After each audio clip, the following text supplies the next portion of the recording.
So hello everyone, welcome to my channel Fiction Addiction. I hope you all are doing great and enjoy the addiction just like me. Start करते हैं bleach heart का next part.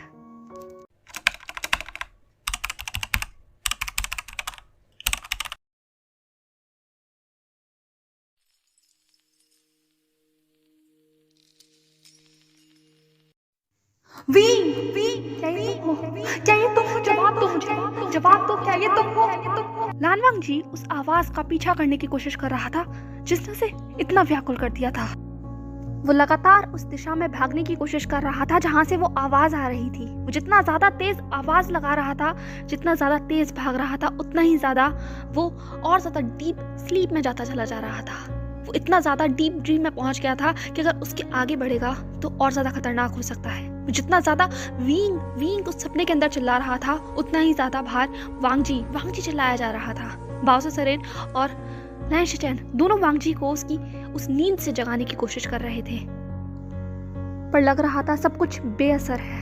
लानवांग जी के दिमाग में दो तरीके की आवाजें जैसे गूंज रही थी। उसे सुनाई दे रहा था कि कोई उसे वांग जी कहकर बुला रहा है, पर यह आवाज उस आवाज के सामने जैसे फीकी पड़ गई थी। वांग जी इस वक्त रियलिटी और ड्रीम के बीच में उलझ कर रह गया था। वो उस दिशा में भाग रहा था जिस दिशा से वो आवाज आई थी, पर एक आवाज थी जो उसे पीछे खींच रही थी। कहाँ जाए, क्या करे? ऐसा लग रहा था जैसे अब सांस लेना मुश्किल हो रहा है। वांग जी के शरीर में कमजोरी महसूस हो रही थी। वो और आगे नहीं बढ़ सकता। अगर वो और आगे गया तो और ज्यादा तकलीफ होगी। एक झटके के साथ वांग जी की आंखें खुल जाती हैं और वो लंबी लंबी सांसें लेता हुआ पूरे पसीने से भीगा हुआ उस बिस्तर के ऊपर पड़ा हुआ था। अब जाकर कहीं लैन शिचेन की सांस में सांस आई थी। उसे तो लगा था कि उसने अपने भाई को खो ही दिया। लैन शिचेन ने घबराते हुए पूछा, वांग जी तुम ठीक तो हो? तुम क्या कर रहे हो? क्या चाहते हो तुम? क्यों इतना तकलीफ दे रहे हो सबको? क्यों? पर वांग जी तो वहां बिल्कुल शांत था। बहुत घबराया हुआ लग रहा था, पर कुछ बोल नहीं रहा था। उसकी निगाहें तो जैसे कहीं अनंत में बंद गई हों। लफ्ज खामोश थे। लैन शिचेन की आवाज उसके कानों में नहीं जा रही थी और लैन शिचेन लगातार वांग जी को बुलाए चले जा रहा था। उसे डांटने की कोशिश कर रहा था, पर वांग जी तो वहां बिल्कुल एक पत्थर की तरह लेटा हुआ था। कुछ देर बाद बाओ सरेन ने अपनी चुप्पी तोड़ते हुए कहा, क्या आज तुम मुझसे मिले? जैसे ही ये लफ्ज बोले गए, अब जाकर कहीं लानवांग जी की वो पलकें झपकी थी। अब जाकर कहीं उसके उस शरीर में कोई हरकत हुई थी। लानवांग जी ने अपनी निगाहों को बाओ सरेन की तरफ किया। उसकी उन निगाहों में खालीपन था, आंसू थे, पर जवाब मांगने की जैसे तलब हो। वो अपने बिस्तर पर बैठ गया। उसने अपने हाथों को अपने चेहरे के ऊपर ले जाते हुए कहा, पता नहीं, पर था कुछ वहां, मुझे एहसास हुआ। बाओ सरेन ने कहा, क्या एहसास था? क्या सुना तुमने? लैन शिचेन वहीं बैठ गया था। लैन शिचेन लानवांग जी की हालत देखकर बहुत परेशान था, बहुत ज्यादा। वांग जी बताओ मुझे, क्या वो तुम्हें दिखाई दिया? क्या उसने तुमसे कुछ कहा? तुम उससे मिल पाए? लानवांग जी ने अपना सर हिलाते हुए कहा, नहीं मैंने उसे नहीं देखा, ना ही मैं उससे मिल पाया, पर उसकी आवाज मुझे सुनाई दी थी। बाओ सरेन ने कहा, क्या तुम श्योर हो कि वही उसकी आवाज थी? लानवांग जी ने कहा, हाँ मैं उसकी आवाज को पहचानता हूँ। इतने दिन से मैं उस जगह जा रहा हूँ, वहाँ पूरी तरीके से सन्नाटा होता है। मुझे सिर्फ मेरी ही आवाज सुनाई देती है, पर आज पहली बार मेरी आवाज के बदले वहां से जवाब आया था। मैं कैसे इस बात के लिए डाउट में हो सकता हूँ? मैं श्योर हूँ वो वींग की ही आवाज थी। बाओ सरेन ने कहा, ठीक है, तो उसने क्या कहा? क्या उसने तुम्हें कोई जवाब दिया? वींग ने कहा कि मैं तमाशा कर रहा हूँ, मैं उसे परेशान कर रहा हूँ, मैं वहां ना जाऊं, उसे चैन से रहने दो। ये सारी बातें उसने मुझसे कही और कहकर वहां से चला गया। मैं उसके पीछे दौड़ता रहा, भागता रहा, पर मुझे वो नहीं दिखाई दिया। वो मुझसे नहीं मिलना चाहता। मैं क्या करूं? ये कहता हुआ लानवांग जी वहां फूट कर रोने लगा। बाओ सरेन खड़ी हो चुकी थी। उन्होंने कहा, कम से कम उसने तुम्हें जवाब तो दिया। हाँ, वो तुमसे नहीं मिलना चाहता। मैं तुमसे पहले ही कहा था, बहुत जिद्दी है, वो नहीं मानेगा, इतनी आसानी से तो बिल्कुल नहीं मानेगा। पर हमारे लिए ये एक अच्छी बात है कि कम से कम उसने जवाब तो दिया। हम कोशिश करते रहेंगे, ठीक है। इसके बाद जिंगशी को छोड़कर लैन शेचैन और बाओ सरेन दोनों जा चुकी थी। लान वांगजी अपनी जिंगशी में फैले हुए अंधेरे को देख रहा था। उसके बाद उसने अपने थके हारे कदमों को बाहर निकाला और कोल्ड पाउंड की तरफ बढ़ गया। कोल्ड पाउंड में इस वक्त लैन कुरैन वीइंग को अपनी स्पिरिचुअल एनर्जी पास कर रहे थे। वीइंग का शरीर अब भी उस ब्लैक स्मॉग से एक कंबल की तरह लिपटा हुआ था और उसके ऊपर उनकी स्पिरिचुअल एनर्जी का वो पहरा। ये दृश्य लान वांगजी कितने लंबे समय से देख रहा है। उसकी आंखें तरस गई हैं वीइंग का मुस्कुराता हुआ चेहरा देखने के लिए। पर वीइंग को ऐसे देखकर भी लान वांगजी को पता नहीं क्यों एक सुकून तो मिलता है। कम से कम वो इसे देखकर सांस तो ले पा रहा है। लान वांगजी अपने कदमों को आगे बढ़ाता हुआ वीइंग के करीब आ गया, इतना करीब कि यहाँ से वो वीइंग को और ज्यादा बेहतर तरीके से देख सके। वीइंग का वो चेहरा कितना मासूम है, कितना शांत है। ये आंखें जिसमें हमेशा एक चमक रहती थी वो बंद है। 16 साल का समय गुजर गया है लान वांगजी को वीइंग को उस तरीके से देखते हुए। नटखट स्वभाव, वो कुसुक लान के अंदर एक बनी की तरह उछलते फिरना, मजाक करना, मस्ती करना, लान वांगजी को परेशान करना और फिर डांट खाकर लाइब्रेरी पवेलियन में उसके साथ अपनी पनिशमेंट को पूरा करना। कितने अच्छे दिन थे ना वो। लान वांगजी को वो दृश्य याद करते वक्त आज भी चेहरे के ऊपर एक मुस्कुराहट आ ही जाती है। पर ये मुस्कुराहट उतनी ही अधूरी है जितना लान वांगजी अपने वीइंग के बगैर। लान वांगजी वहीं सिराने से बैठ गया। उसने अपना हाथ वीइंग के चेहरे के ऊपर ले जाते हुए कहा, उठ जाओ ना, उठ जाओ वीइंग, मैं बहुत थक गया हूँ, परेशान हूँ, प्लीज़ प्लीज़ उठ जाओ, मुझे तुम्हारी ज़रूरत है, बहुत ज़्यादा ज़रूरत है। इसके बाद वहीं लान वांगजी ने वीइंग के कंधे के ऊपर सिरहाना लिया और अपना सर झुकाकर लेट गया।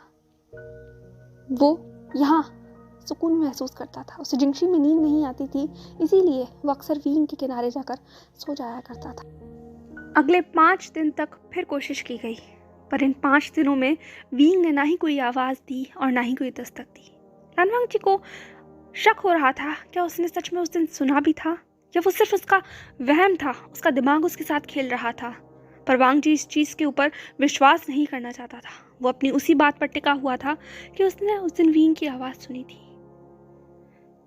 आज 40 दिन हो चुके थे, अब सिर्फ गिनती के 10 दिन बचे होंगे। क्या करे वो, क्या करे। आज फिर रात में वो बाओ सरेन के पास बैठा हुआ था। बाओ सरेन ने कहा, वांगजी क्या तुम अभी भी कोशिश करना चाहते हो? लान वांगजी ने कहा, मरते दम तक। बाओ सरेन ने कहा, पर तुम अपनी हालत देखो, तुम बहुत कमज़ोर हो गए हो, बहुत ज़्यादा। तुम नींद पूरी नहीं करते, खाना नहीं खाते, एनर्जी लगातार देते रहते हो। क्या चाहते हो? वीइंग को जिंदा करते करते खुद खत्म हो जाओ? लान वांगजी ने कहा, यह जिंदगी उसी की है और अब हमें जल्दी कोशिश करनी चाहिए। इसके बाद बाओ सरेन ने लान वांगजी के हाथ पकड़े उस इंसेन बर्नर को शुरू किया और लान वांगजी फिर उस यात्रा पर निकल गया जहां वो वीइंग की तलाश करने वाला है। आज जब लान वांगजी ने यहाँ वीइंग के इस ड्रीम के अंदर अपना कदम रखा तो उसे एक ठंडक का एहसास हुआ। आज यहाँ जरूरत से ज़्यादा शांति थी, पर लान वांगजी रुका नहीं। उसने अपने कदमों को आगे बढ़ाया। उसने आवाज़ दी, वीइंग क्या तुम मेरी आवाज़ सुन सकते हो? अब लान वांगजी वीइंग को पुकारता नहीं था, बल्कि उससे बात करना शुरू करने लग गया था। वो बस अपनी ही कहता रहता था, इस उम्मीद में शायद वीइंग उसे जवाब देगा। लान वांगजी हर रोज़ वीइंग को बताता था कि आज उसने क्या किया, आज वो कितना परेशान था, कितना दुखी था। पर आज लान वांगजी वीइंग से न सिर्फ बात करने आया था, बल्कि एक गुहार भी लगाने आया था। लान वांगजी वहीं जाकर बैठ गया। उसने कहा, वीइंग क्या तुम मुझे सुन पा रहे हो? क्या तुम मुझे कभी जवाब दोगे? क्या चाहते हो तुम? यूं इस तरीके से मुझे छोड़कर यूं अकेले चले गए हो? तुम जानते हो मेरे साथ क्या हो रहा है, मैं क्या महसूस कर रहा हूँ? कि यही तुम्हारा प्यार है? क्या यही था वो जीने मरने की कस्मों का वादा जो तुम जब कर रहे थे मुझसे, जब मैं बेहोश था? क्या तुम बदला ले रहे हो? लान वांगजी की आवाज़ खाली थी, उसकी आंखों में आंसू थे, पर आज वो अपने वीइंग से सवाल करना चाहता था। जवाब नहीं मिला। लानवांग जी ने साय करते हुए कहा, मत जवाब दो, तुम भी मत जवाब दो, कोई मत जवाब दो। मुझे नहीं पता कि मेरी गलती क्या है, कहाँ मैं गलत था। हाँ, तुम्हारे साथ में गलत था तब जब मैंने तुम्हारा फ़ायदा उठाया, तुम्हें उस दोराहे पर लाकर खड़ा कर दिया। पर भींग, मैं तुमसे प्यार करता था। मुझे नहीं पता था कि मेरे साथ ये सब कुछ क्यों हो रहा है। मैं आज भी तुम्हारा लानसान हूँ, तुम्हारा इंतज़ार कर रहा हूँ। प्लीज़ वापस आ जाओ, प्लीज़ वापस आ जाओ भींग, वरना मैं ख़त्म हो जाऊँगा। मैंने 16 साल तुम्हारा इंतज़ार किया है। हाँ, मैं जानता हूँ कि इन 16 सालों में मुझे तुम याद नहीं थे, पर यकीन मानो ये 16 साल मेरे लिए भी आसान नहीं थे। ऐसा दर्द होता था, ऐसी तकलीफ होती थी जिस तकलीफ को मैं चाहकर भी खुद से दूर नहीं कर सकता था। तुम समझ सकते हो वो तकलीफ क्या होती है जिस तकलीफ की वजह ही आपको ना पता हो। आप अंदर से खाली महसूस करते हो, आप रोज परेशान होते हो, तिल टूटते हो, आपकी आवाज़, आपकी चीख सब सुन सकते हैं, पर कोई आपकी मदद नहीं कर सकता, यहाँ तक कि आप खुद। वीक, मैं सच में थक गया हूँ। आओ, प्लीज़ आ जाओ, मुझे गले लगाओ, मुझे तुम्हारी ज़रूरत है वीक, बहुत ज़रूरत है। और इस तरीके से आज का सफ़र भी ख़त्म हो गया था। वहाँ से कोई जवाब तो नहीं आया, पर शायद लानवांग जी को पता नहीं था कि उसकी सारी बातों को एक शख्स एक साए के पीछे खड़ा होकर सुन रहा है। जितने आंसू लानवांग जी की आंखों में हैं, उतना ही खालीपन उस शख्स की आंखों में है। पर वो शख्स सामने नहीं आना चाहता। शायद वांग जी को और ज़्यादा मेहनत करनी होगी। पता नहीं वक्त में क्या लिखा हुआ है, पर वांग जी आज भी बिना कुछ हाथ में लिए वापस लौट गया था। एक और दिन बीत गया और एक और बार उम्मीद टूट गई। 42वां दिन, जिंगशी, रात को बासु सरन लानवांग जी की हालत देख रही थी। हालत दिन पर दिन और ख़राब हो रही थी। जितनी वींग की उतनी ज़्यादा लानवांग जी की, क्योंकि कहीं ना कहीं ये दोनों एक दूसरे से जुड़े हुए हैं, एक दूसरे की एनर्जी के पूरक हैं। नैन शिचेन ने कहा, वांग जी, तुम्हारी हालत बहुत ख़राब है, बहुत ख़राब है।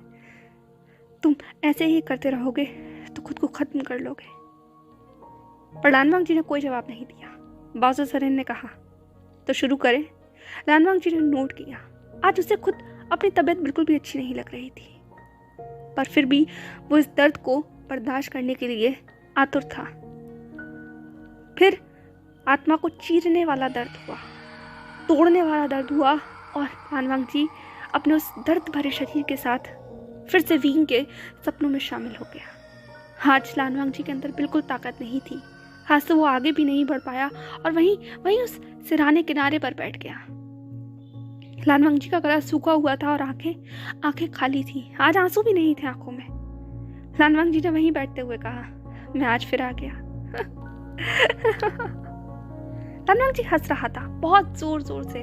उसकी हंसी बहुत खाली थी, पर शरीर के ऊपर रोंगटे देने वाली थी। लानवांग जी ने कहा, मैंने तुम्हें परेशान कर दिया ना आज भी वींग। तुम्हें पता है मैंने इतना कभी भी नहीं बोला जितना मैं तुम्हारे साथ इन चंद दिनों में बोलने लग गया। मैं कभी भी शब्दों के साथ अच्छा नहीं था। एक कहानी सुनाता हूँ। बचपन में मैं अक्सर मेरी माँ के कॉटेज के बाहर इस उम्मीद में बैठा करता था कि शायद एक दिन वो दरवाज़ा खोल देंगी, मुझसे बात करेंगी, और इसलिए मैं बर्फ में रात भर वहाँ बैठा रहता था उम्मीद में। मेरे अंकल, मेरा भाई मुझसे कहता था कि वांग जी उठ जाओ, माँ दरवाज़ा नहीं खोल सकती, पर मैं जिद्दी था। चाहे मुझे बुखार ही क्यों ना आ जाए, मैं बेहोश ही क्यों ना हो जाऊं, मैं कॉटेज के बाहर बैठा रहता था। वींग, तुम्हें पता है अंत में परिणाम क्या निकला? लानवांग जी की आंखों से आंसू छलक गए। लानवांग जी ने कहा, अंत में ये परिणाम निकला, जब वो कॉटेज खुला तो पता चला कि मेरी माँ तो वहाँ कभी थी ही नहीं। कभी नहीं थी वहाँ वींग, कभी नहीं थी। मैं बेवकूफ़ों की तरह वहाँ बैठकर उनका इंतज़ार कर रहा था, उन्हें आवाज़ लगा रहा था, उनसे बात करने की उम्मीद कर रहा था, पर वो तो मुझे छोड़कर कब की जा चुकी थी। क्या तुम भी मेरे साथ यही करना चाहते हो वींग? बताओ मुझे, क्या तुम भी मुझे छोड़कर जाना चाहते हो, और अगर जाना चाहते हो तो मुझे भी अपने साथ ले जाओ, क्योंकि अब बर्दाश्त नहीं होता, अब बर्दाश्त नहीं होता, बर्दाश्त नहीं होता। ये कहते हुए लानवांग जी ने अपना सर अपने घुटनों में दबा लिया। वो रो भी नहीं पा रहा था, उसकी हालत इतनी खराब थी। पंख से भी हल्के कदमों के साथ चलता हुआ कोई लानवांग जी के करीब आ गया। जब लानवांग जी अपना सर अपने घुटनों में दबाकर बैठा हुआ था, तब एक शख्स उसके सामने खड़ा हुआ था। उसकी आंखें खाली थी, ठंडी थी, पर कुछ था जो उसे यहाँ खींच लाया था। उसने अपनी ठंडी आवाज में कहा, तो इंतजार क्यों कर रहे हो? मैं यही कहूँगा, लौट जाओ, वरना आखिरी में तुम फिर यही कहोगे कि तुम बेवकूफ थे। जैसे ही वांग जी ने ये आवाज सुनी, उसने अपनी नजरों को तुरंत उठाकर सामने देखा, तो आज वहाँ सिर्फ आवाज नहीं थी, वहाँ सच में कोई था। वहाँ एक साया था। वो साया वींग का था। यही आवाज लानवांग जी के अंदर थी। वो तुरंत खड़ा हो गया। उसने कहा, वींग, ये तुम ही हो ना? ये तुम ही हो ना वींग? ये तुम ही हो? वींग ने कुछ नहीं कहा। उसने करवट पलट ली और आगे बढ़ने लगा। लानवांग जी भी उसके पीछे चलने लगा। उसने कहा, रुक जाओ वींग, मत जाओ, मुझे अकेला छोड़कर मत जाओ। वींग ने कहा, अकेला तो मैं तुम्हें बहुत पहले छोड़ चुका हूँ। लानजान, तुम क्यों परेशान होते हो? हर रोज यहाँ आते हो, कोई फायदा नहीं होगा। मैंने तुमसे कहा था ना कि मुझे धोखा मत देना, पर तुमने दिया। और अब तुम यहाँ किस पछतावे को लेकर आए हो? लानवांग जी, कभी कभी गलतियों की कोई सुधार नहीं होता, कोई माफी नहीं होती, और यहाँ भी ना कोई सुधार है ना कोई माफी।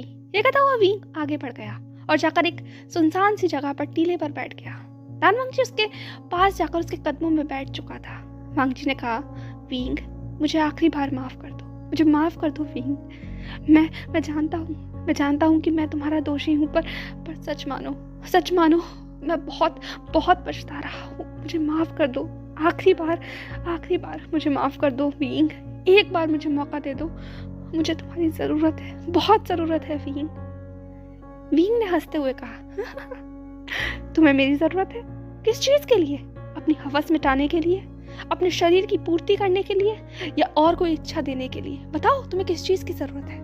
अब तो मैंने आखिरी चीज भी तुम्हें दे दी है, तुम्हारा खुद का बेटा, तुम्हारा खुद का बच्चा, जो बहुत जल्द इस दुनिया में आ जाएगा। फिर तो सब कुछ खत्म हो जाएगा हांग वांगजुन, तुम्हें तुम्हारा हायर मिल जाएगा। इस वींग की किसी को जरूरत नहीं थी, किसी को भी नहीं। ये वींग शुरुआत से अकेला था, बेवकूफ था, जो प्यार के पीछे भागता था, लोगों के पीछे भागता था। तुम्हें पता है मैं जिस चीज के पीछे भागा, उस इंसान ने मुझे धोखा दिया। हर एक शख्स ने मेरे जज्बातों के साथ खेला। जब मैं छोटा था तो मेरे माँ बाप ने मेरा हाथ छोड़ दिया। मैं उनके पीछे भागना चाहता था, पर वो कभी लौट कर नहीं आए। उसके बाद उस परिवार में मैंने पनाह ली जिसने मुझे अडॉप्ट किया था। मैं उनके लिए सब कुछ करने के लिए तैयार था, उन्हें अपना सब कुछ देने के लिए तैयार था, पर उन्होंने कभी भी पूरे मन से मुझे अपनाया नहीं। पता नहीं अपनाया या नहीं अपनाया, पर मुझे ऐसा लगता है कि शायद मेरे अंदर ही कोई कमी रही होगी। इसीलिए मैंने हर हद तक जाकर सब कुछ करने की कोशिश की। मेरी शिजी से मैंने बहुत प्यार किया, उन्हें सब कुछ देना चाहा, पर अंत में उन्हीं की मौत का इल्जाम मेरे सर पर लग गया। वांग जी, उस इल्जाम ने मुझे खत्म कर दिया था। मेरा भाई, जिसके लिए मैंने इतना कुछ किया, मैंने उसे समझाने की कोशिश की कि मैं गलत नहीं हूँ, पर उसने मुझे ऐसे नर्क में धकेल दिया। उसने भी मुझे गुनहगार समझ लिया। मैंने उसे अपनी खुद की गोल्डन कोर दे दी, फिर भी वो मेरे लिए नर्म नहीं पड़ा, बल्कि मुझसे नफरत करने लगा, बहुत नफरत। फिर तुम्हारा लान क्लान, वो भी कहाँ पीछे था? वांग जी, अंकल ने मुझे कभी पसंद नहीं किया। इस पूरे कल्टीवेशन वर्ल्ड ने मेरी ताकतों को मेरे ही खिलाफ कर दिया। मुझे सबकी नजरों में दोषी बना दिया। क्यों? क्योंकि मैं उन सब से अलग था, इसीलिए ना।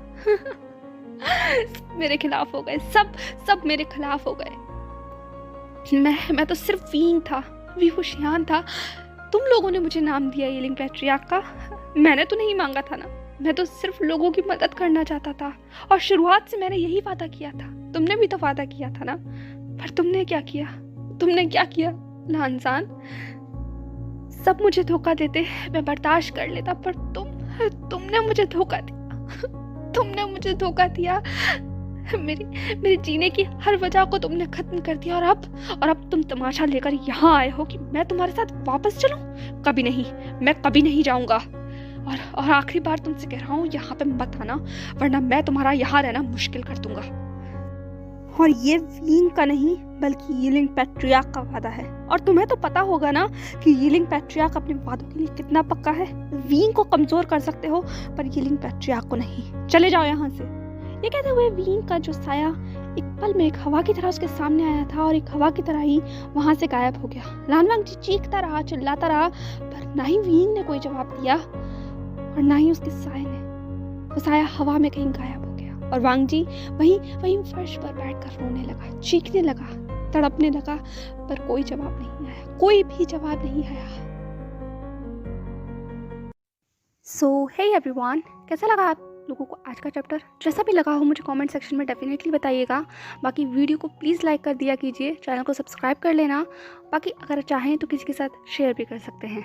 और देखते हैं ब्लीडेड हार्ट में आगे क्या होने वाला है। और चाहो तो आप लोग मुझे इंस्टाग्राम पर भी फॉलो कर सकते हो। तब तक के लिए बाय बाय।